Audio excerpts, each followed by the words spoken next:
We provide you the platform to turn your dreams into reality. Give wings to your aspirations with KR Mangalam University. 28 मई 1998 का दिन बलूचिस्तान के लोगों के लिए एक काली तारीख बन गया। इसी दिन पाकिस्तान की सेना ने बलूचिस्तान की जमीन पर 6 परमाणु परीक्षण किए थे। ये परीक्षण उस जमीन पर किए जिसे बलूच लोग अपनी मातृभूमि मानते हैं। सुंदर, शांत और ऐतिहासिक बलूचिस्तान। 27 साल बाद मीर यार बलोच नाम के बलोच कार्यकर्ता ने भारत के प्रधानमंत्री नरेंद्र मोदी को एक खुला पत्र लिखा है।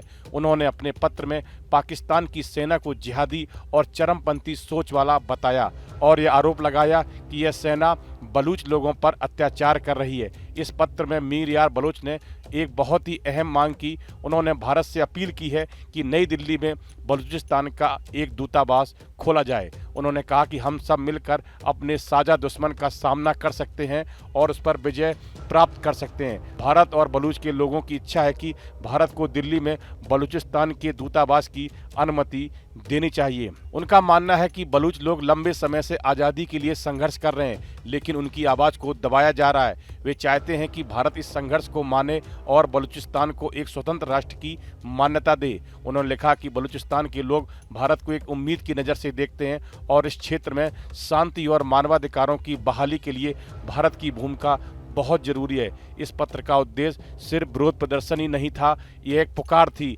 एक आवाज़ जो कह रही थी कि बलूच लोग भी आज़ादी, इज्जत और सुरक्षा के हकदार हैं। मीर यार ने भारत से अपील की, यदि आज बलूचिस्तान को एक स्वतंत्र देश के रूप में मान्यता दे दी जाए तो ऐसे छद्म राष्ट्रों को समर्थन देना न केवल असंभव हो जाएगा बल्कि पाकिस्तान स्वयं भी भूख और प्यास से मर जाएगा। बलूचिस्तान अपनी अनोखी भौगोलिक स्थिति और अपार प्राकृतिक संसाधनों के कारण वैश्विक ध्यान का केंद्र बन गया है। इस महत्वपूर्ण समय में बलूचिस्तान राष्ट्र भारी चुनौतियों का सामना करना है। चीन बलूचिस्तान के गर्म पानी में स्थायी पैर जमाने की कोशिश कर रहा है। चीनी नौसेना के बेड़े ओरोमारा, जिवानी और ग्वादर में लंगर डाले हुए हैं और चीन ने ग्वादर में एशिया का सबसे बड़ा हवाई अड्डा भी चालू कर दिया है। उन्होंने कहा कि बलूचिस्तान के लोगों को चीन से कोई लगाव नहीं है क्योंकि यह बलूच लोगों की इच्छा या सहमति के बिना पाकिस्तान की कब्जे वाली सेना को आर्थिक, कूटनीतिक, राजनीतिक और वित्तीय सहायता देता है। मीर यार ने आगे कहा कि ऑपरेशन सिंदूर सिर्फ एक हफ्ते और चलता तो आज हम एक स्वतंत्र राज्य बलूचिस्तान गणराज्य के रूप में भारत और अंतर्राष्ट्रीय समुदाय के साथ बातचीत कर रहे होते।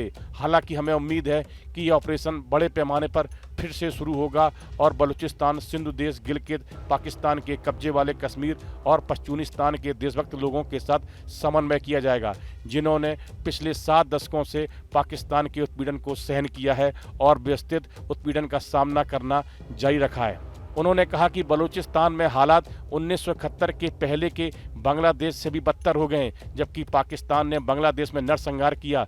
बलूचिस्तान में कुछ ही महीनों में 30 लाख बंगालियों की हत्या की। उसने 70 सालों तक नरसंहार अभियान चलाया है। सैकड़ों हजारों बलूच लोग शहीद हो चुके हैं और वर्तमान में लगभग 1000 बलूच पाकिस्तान की गुप्त यातना कोठरी में बंद हैं। ऑपरेशन सिंदूर के दौरान भारत और पाकिस्तान के बीच बढ़ते तनाव के बीच बलूचिस्तान की आज़ादी का ऐलान कर दिया गया था।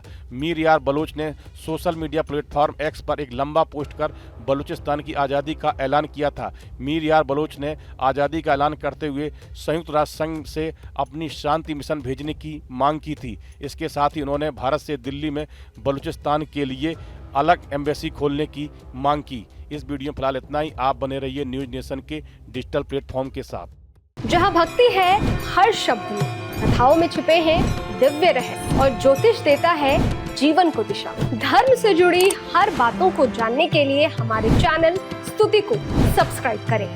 चैनल पर जाने के लिए इस लिंक पर क्लिक करें।